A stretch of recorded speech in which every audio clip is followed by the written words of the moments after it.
right, good afternoon, everyone. Welcome to this week's Snack and Chat. And today we're going to be talking FASD and holiday support.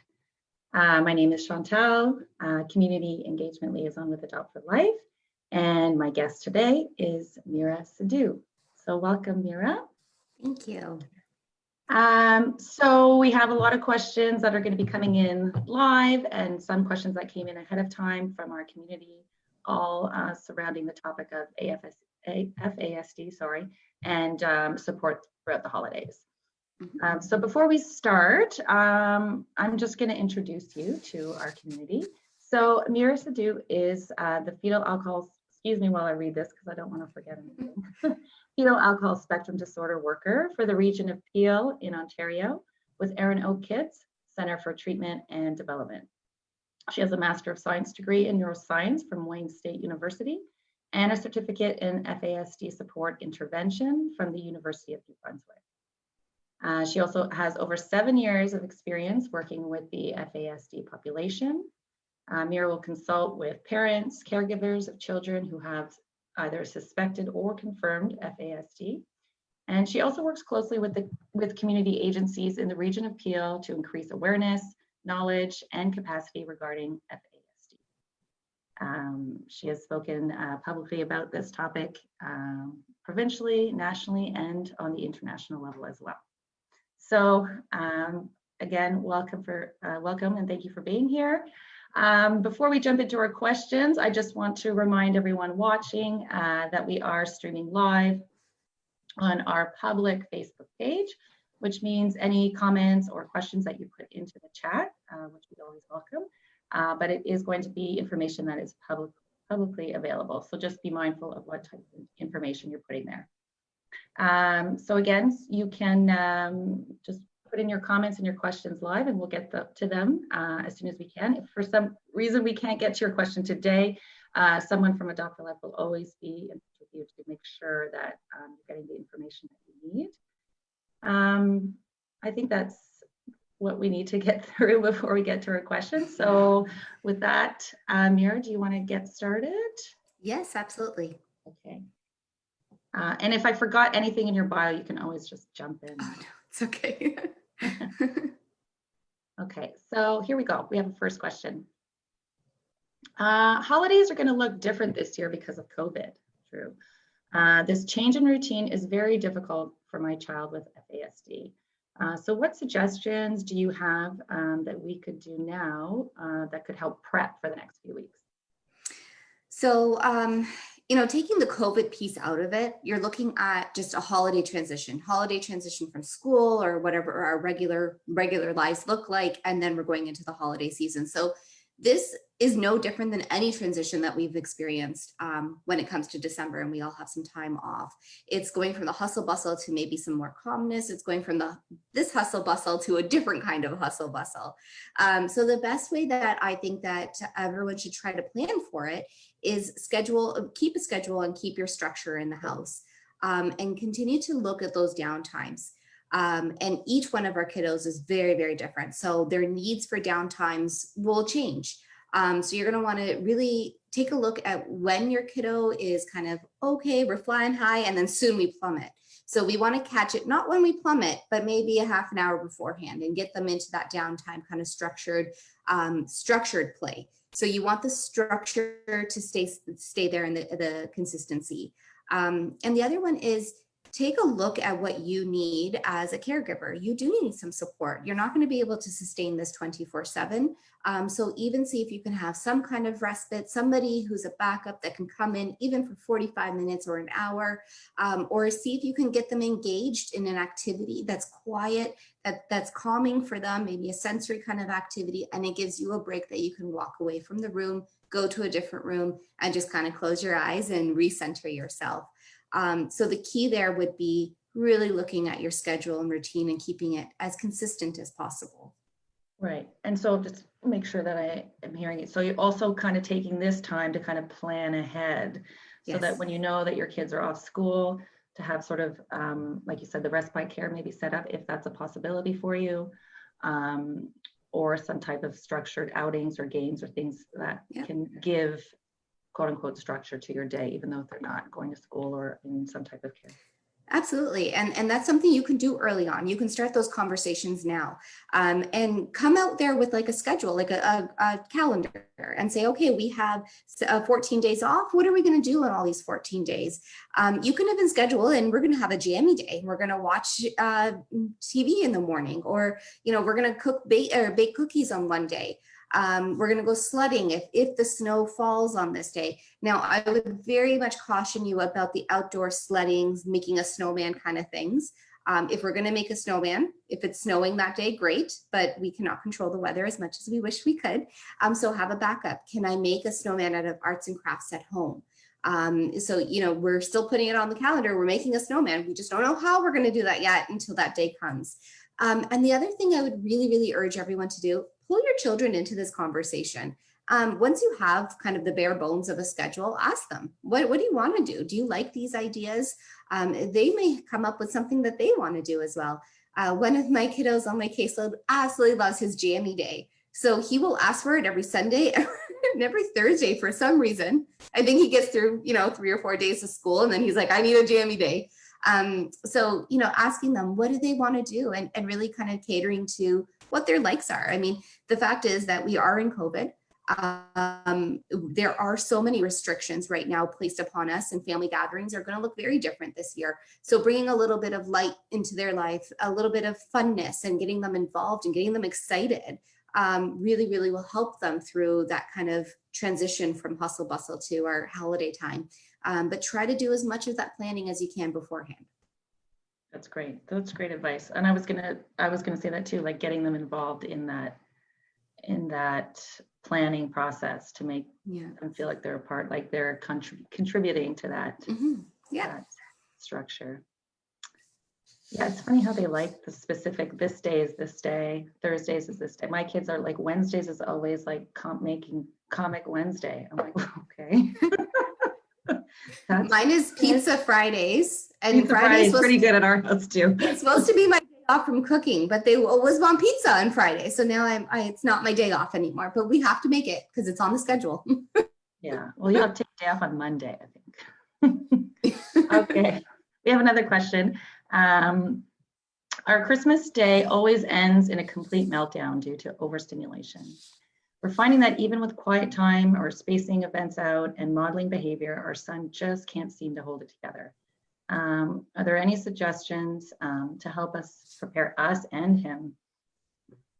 Okay, so this is something that I really want parents and caregivers to take a step back and really recognize.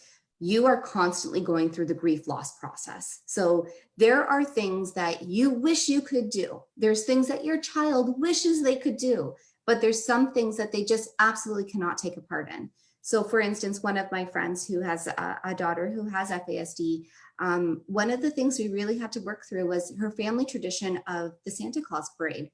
Every year they plan to go. Every year they put those proactive strategies into place. Every year we had an escalation the moment we got out of the car into the street to watch the Santa Claus parade.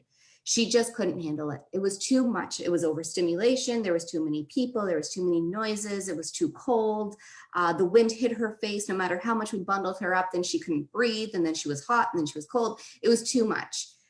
So we had to come up with a new family tradition. And part of that was mom grieving through that process, that I can't do what I want to do and what I've been brought up to do and what my family tradition is, but I can do it in a different way. So one thing we did was we created a winter wonderland in her house. So there was this one room, you open it up, it's like Christmas threw up in this room. And then we had the TV was there on the wall, and we made sure we had hot chocolate, and we had a little bit of her favorite snacks all laid out. And then we streamed the Santa Claus parade on TV. So it still incorporated the traditions, but we did it in a way that we set the child up for success. And then that it ended up with a great new tradition for this family.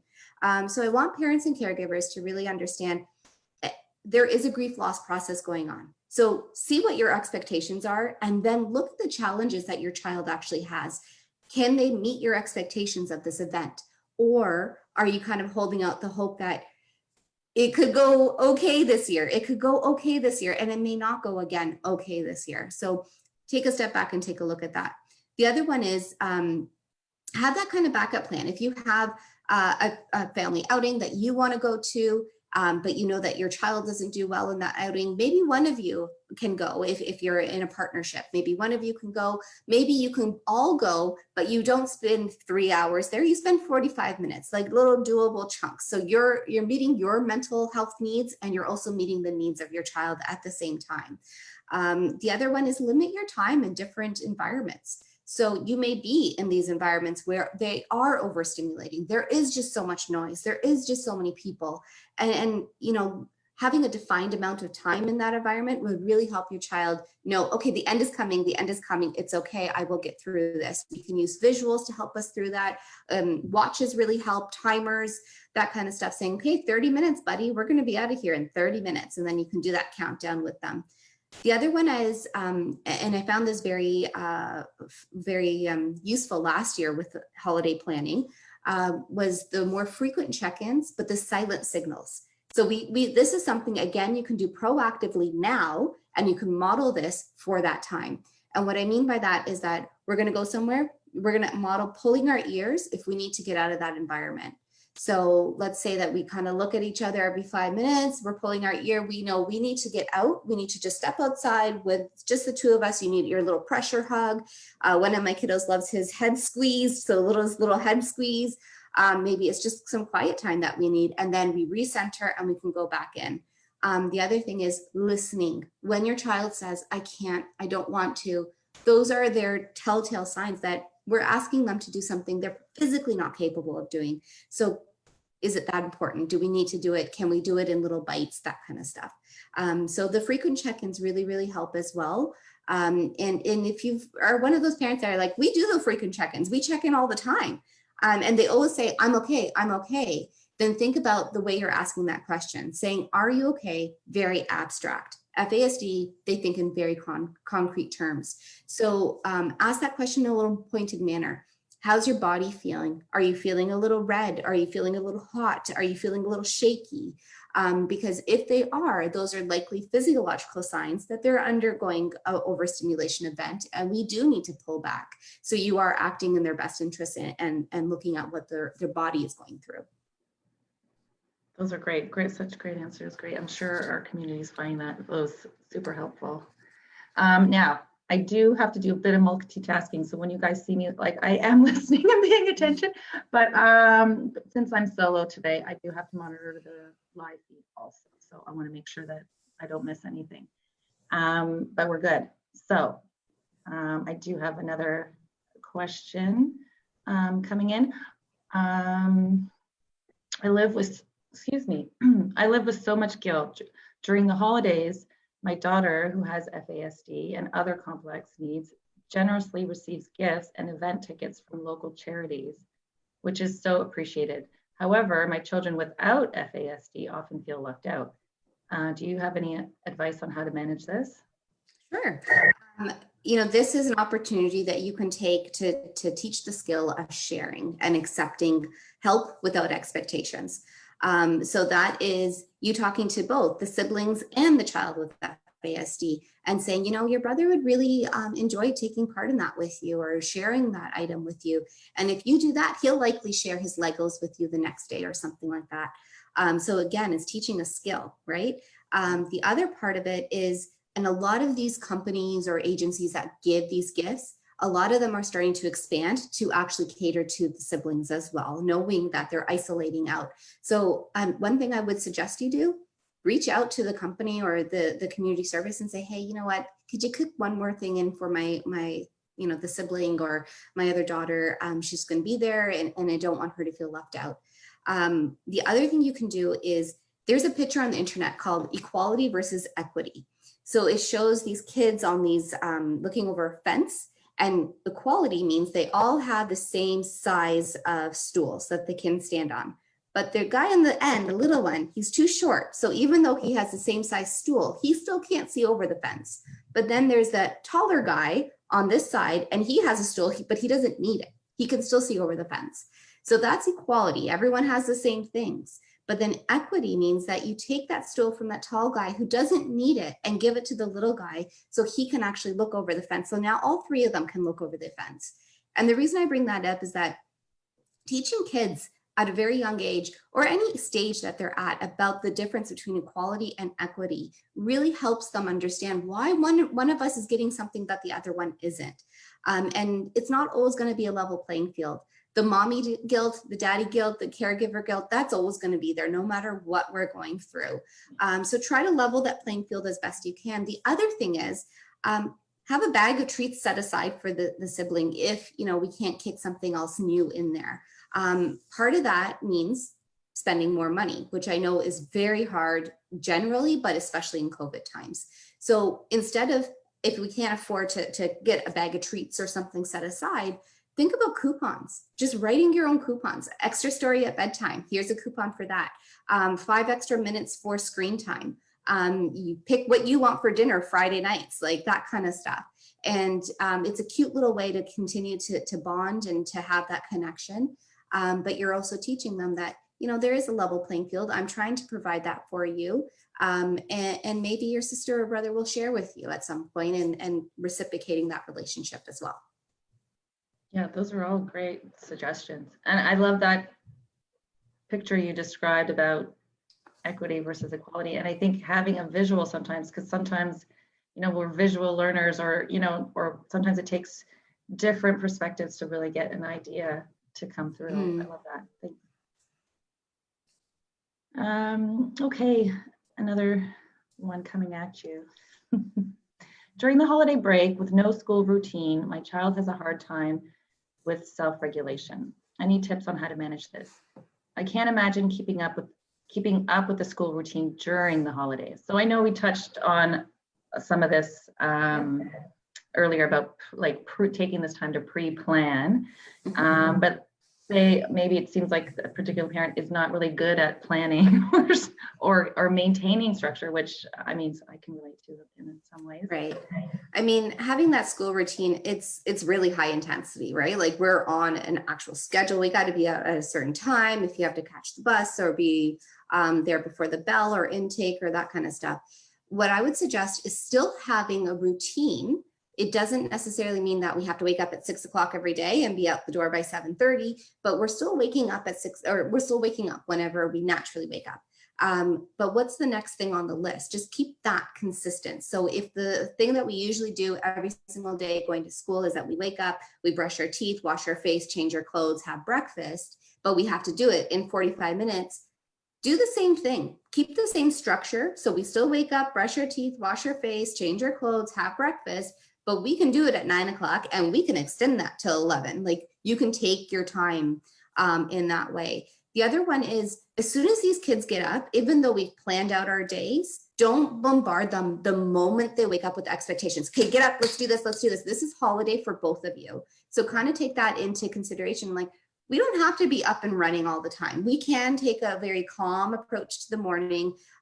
Even think about putting on some really nice, soothing music. My own kids love nature sounds. So waterfalls, rainforest sounds, birds, although I don't like the birds that much, they love them, but it calms you down a lot.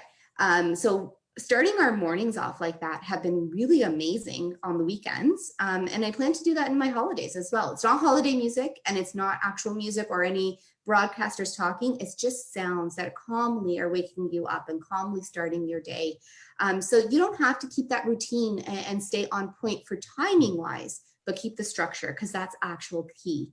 The other one is go over, again, your child's needs. See when they, and this is what you can start doing now, keep a journal of when they start to die down. So they're flying high, we're all good. And then soon we're just jumping straight down to these behaviors, these tantrums, these kind of zoned out periods.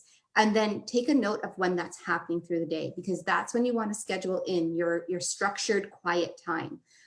So you still have, it takes a lot of planning, but we have a couple weeks before the holidays get here. So do one day at a time, plan one day at a time, and you'll have it all ready for the time that holiday season comes to us. Yeah, good. I think that makes a lot of sense. I think sometimes it's hard for us to sort of put our foot on the brake, where our foot is always on the gas pedal all the time. And it's sometimes difficult to switch gears and relax or just like take time off and enjoy not having that hard, like you say, routine. Keep the structure, but have some flexibility. Okay, another question. And yeah, I'm sure like we have touched on some of this too. What can we do as parents to survive the holidays with kids home from school and COVID restrictions and closing? So I guess before, like maybe, the idea you could just go out, or, maybe finding respite care was easier, and you could give yourself a little break in those ways, but not the reality this year. Yeah, I mean, COVID's just added that extra layer of restrictions to us that I feel, it's called the COVID brain now. So we're all kind of going into that COVID mental health aspect at this point. The one thing I would say is, again, this takes some time and some planning. So a little bit of forethought. But look at the cognitive challenges that your child actually is displaying. Is it trouble with transitions? Is it trouble with routine changes? Is it trouble with planning and understanding what to do with their unstructured time? I think every single caregiver that's on this call right now, they will actually attest to the fact that their children will always get in trouble when it comes to unstructured time at recess, at home. And that's because they're left up to their own devices to figure out, what can I do during this time?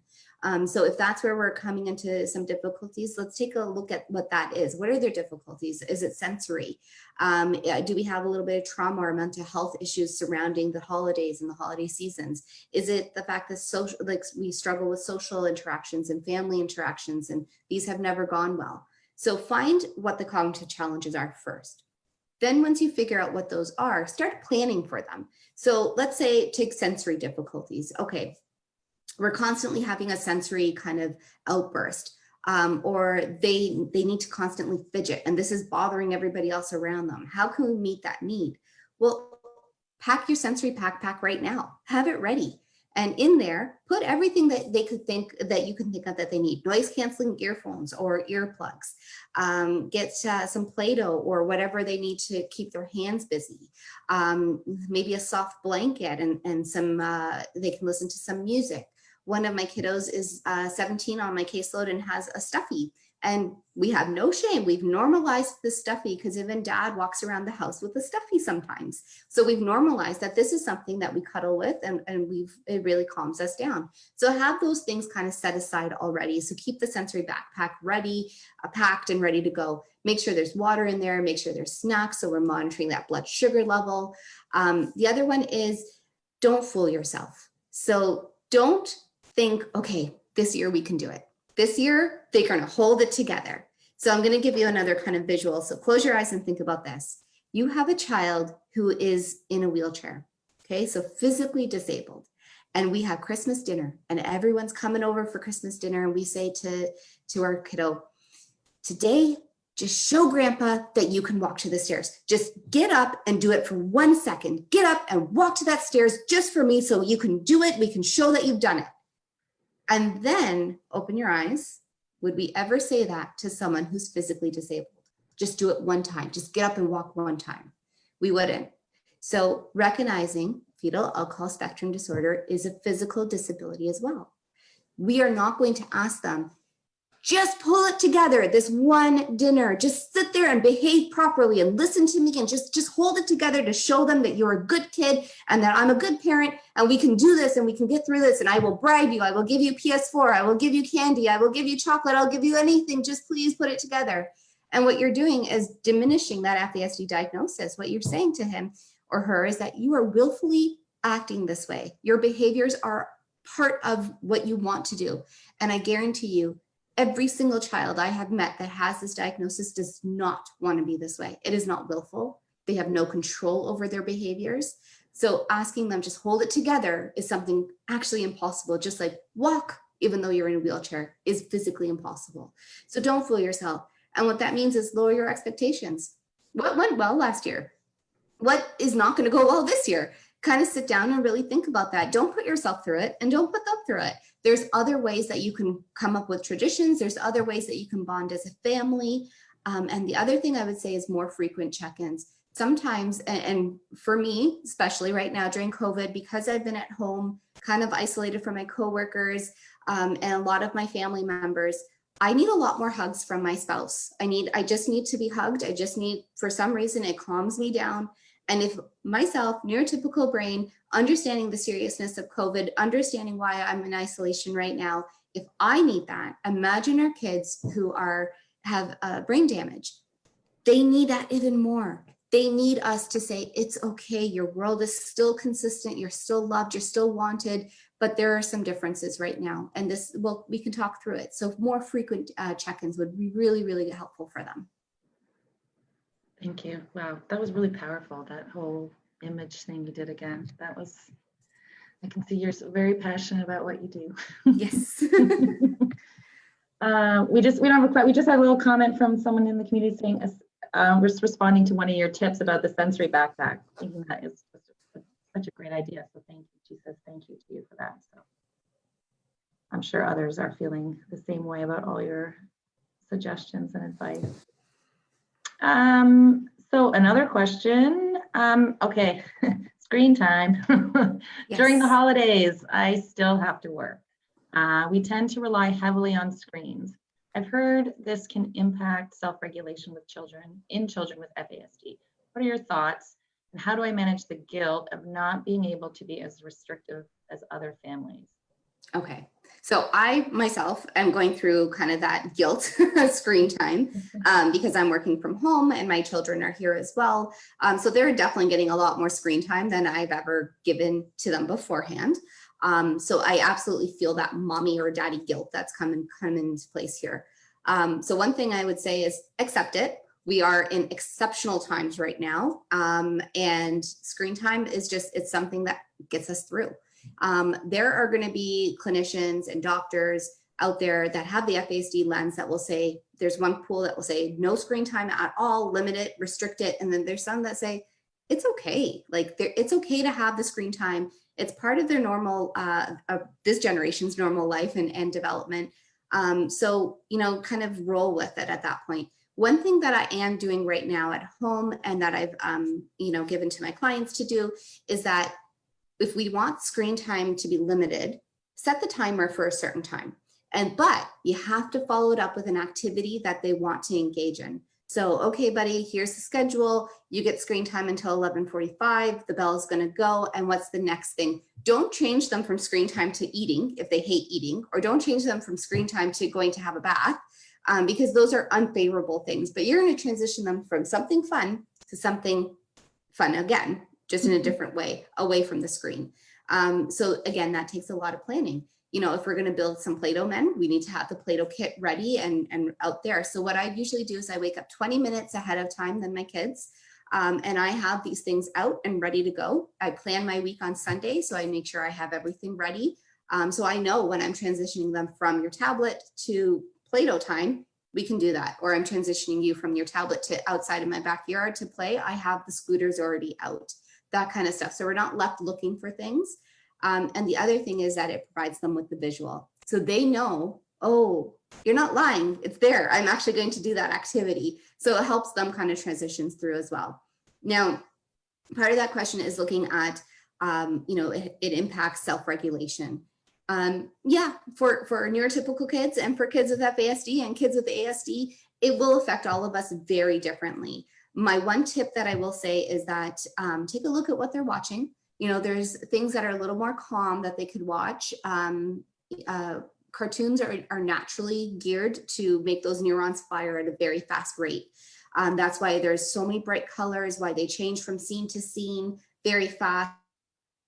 There's lots of noise in the background. Characters are talking a lot. So take a look at what they're watching and see if you can find something a little more calmer. For example, my daughter loves horses.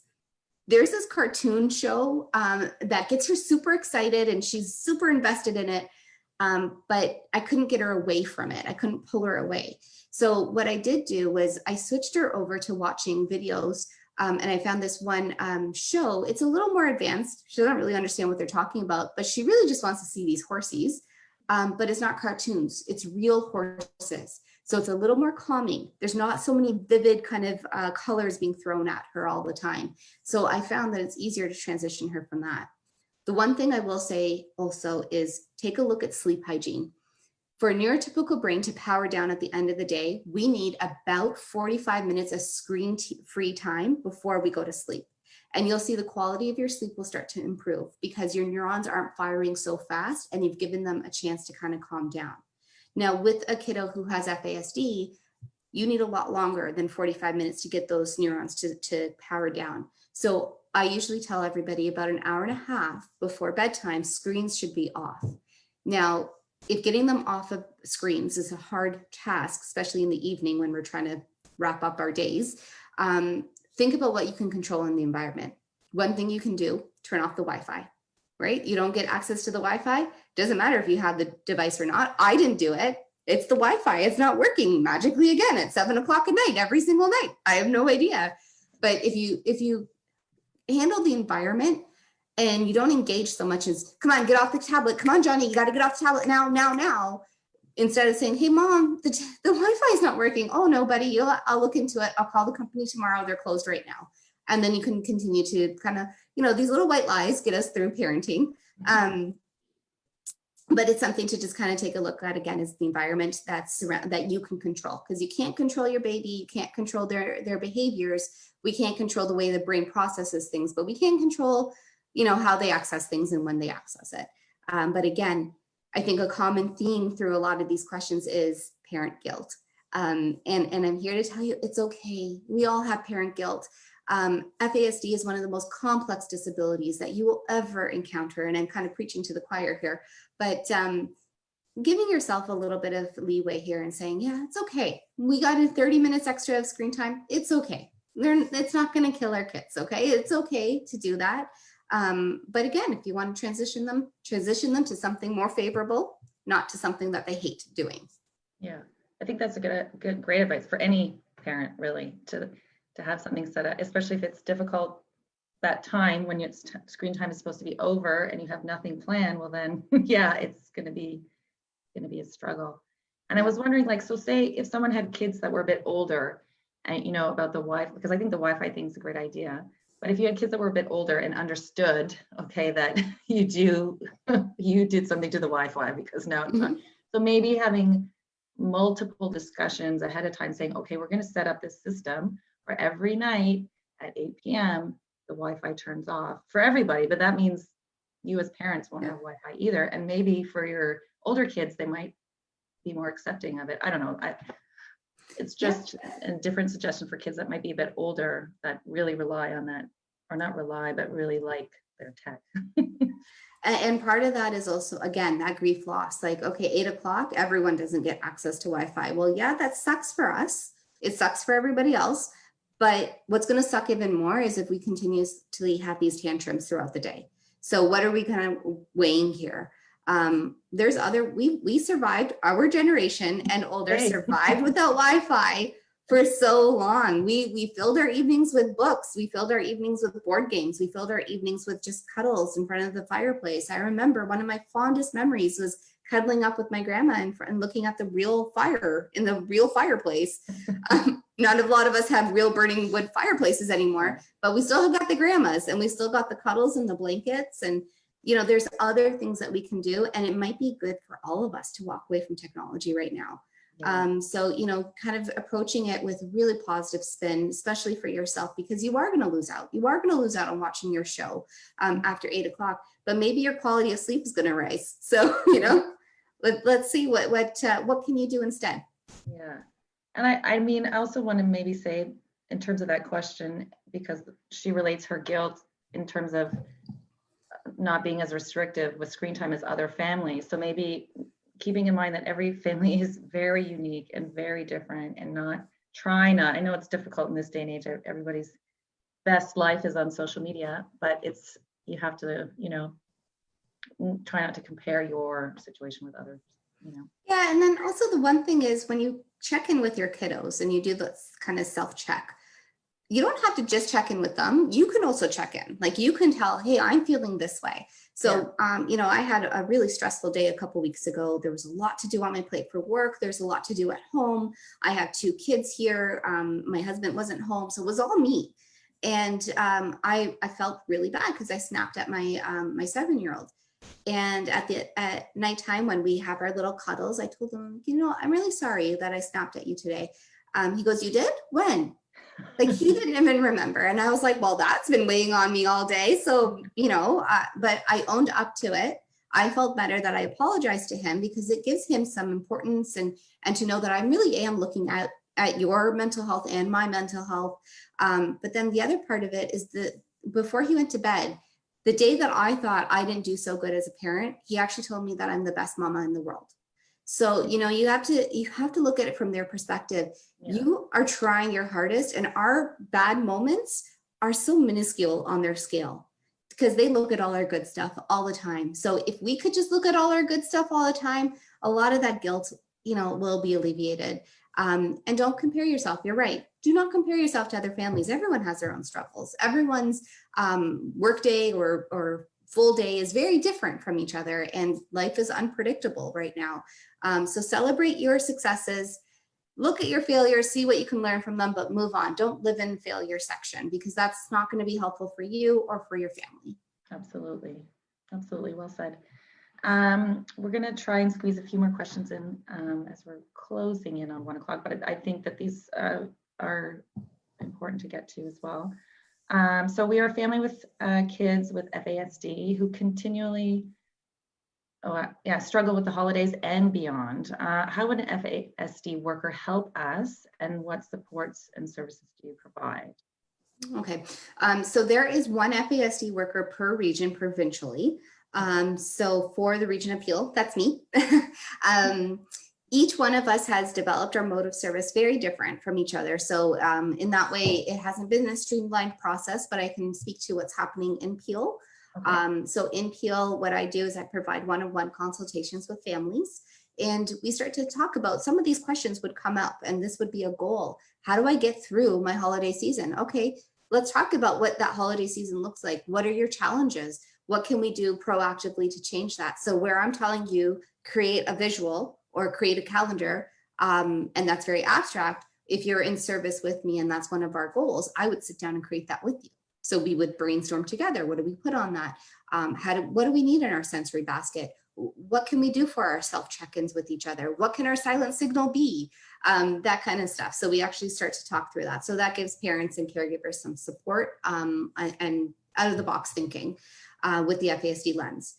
The other mode of service is school support. So let's say that schools really don't understand your child, which is very, very plausible right now. FASD is not as well known as ASD or any other disability that's out there. So do we need some support in the school? Do we need some training around FASD? I would support that for schools. Let's say after the training, we want more one-on-one consultations to really sit down and talk about this one child that we have and strategies that we can do around this child, rather than constant suspensions or constant, you know, come pick your child up in the middle of the day. What can we do in the environment to change this so that we can sustain a full day? Or what can we do to look at that cognitive load? Maybe their cognitive load is slowly diminishing very, very faster than all their other peers. So whereas one child could sustain a full day of school, maybe my kiddo with FASD can only sustain half a day. Well, what is going on? Why can we only sustain half a day? What can I do to fill that load back up? Does he need a break? Does he need a nap? And one of my children on my caseload takes a nap, 45 minutes every day, 12 o'clock, has a nap, comes back, new kid, totally ready because he's full again. His tank is full. So you want to take a look at those types of things. And the FASD worker will come into play and help you with that. And then there's just a whole bunch of other kinds of support. So if you can use visuals, we can talk about the visuals that we can make for you. If we need to, there's training workshops that every FASD worker will hold. So you're privy to those types of things. In the region of Peel, we also have a local parent group that we've created for the last year. And in that parent group, I've secured an expert to come in once a month to talk to the parent group virtually to give them just more expertise, more information, more knowledge finding. So we've had like Dr. Ira Chasnoff, we've had Kim Barthel, we've had Aline Deven. So we've had a whole bunch of big names come in, and each one of them have imparted these amazing new strategies and a new perspective on us. So that's what you can get from the Peel region. Other regions offer something similar, maybe give or take some things. But if you're ever looking for an FASD worker, wherever you are in Ontario, you can just type it into Google. The roster of the FASD workers will come up, and you can go ahead and contact those agencies that have it for your region. Okay, perfect. Because that was one of the other questions was, how can our family register for support with an FASD worker? So there you go. You already answered 2 in 1. That's good. So we're going to have one last question before we wrap up. And this is about transitioning back to school after the holidays. So what can we do to prep our kids to make the back to school transition as smooth as possible? It's kind of like how you're going to do it coming into the holidays. So as you're planning for transition into the holidays, you're also going to plan for transition into school. So let's say that we go back to school the second week of January, by at least the first week of January. So I'm talking like New Year's Eve almost, we are starting back up with our school routine. So we're getting up at a certain time. We're getting breakfast fed by a certain time. Go through the motions of getting your backpack packed and ready by the door the night before, or however your schedule looks like, laying out your clothes the night before, making sure you have everything ready. So we're getting back into that routine. Now, the one thing I would say is, if you are going to take it to the point where we're getting ready, we're getting our shoes and jackets on, go take them for a walk around the block. So that, it wasn't just done for nothing.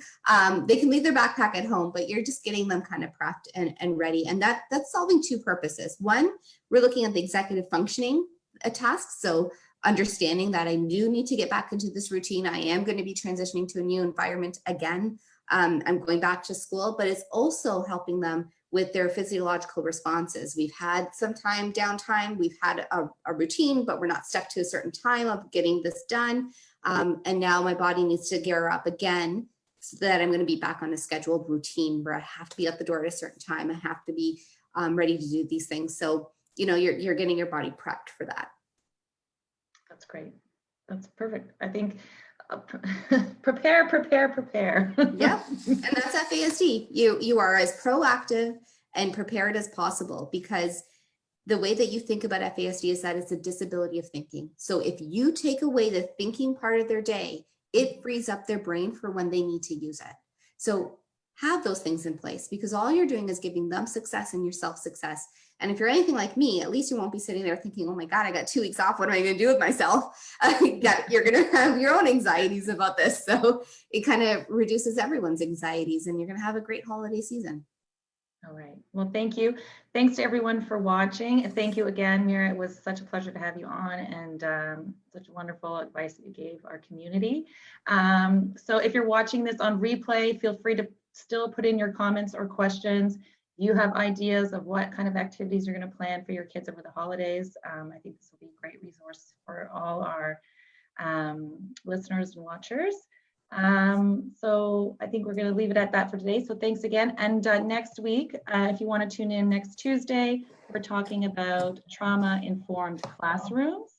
Oh no, my mistake. We're not talking about that. We're talking about that on the 22nd. On the 15th, we're going to talk home study preparations. And Catherine will be back, and I will be back. And Meera, we hope you come back soon. I will, absolutely. Thank you for having me. Thank you. Have a great day. You too. Take care.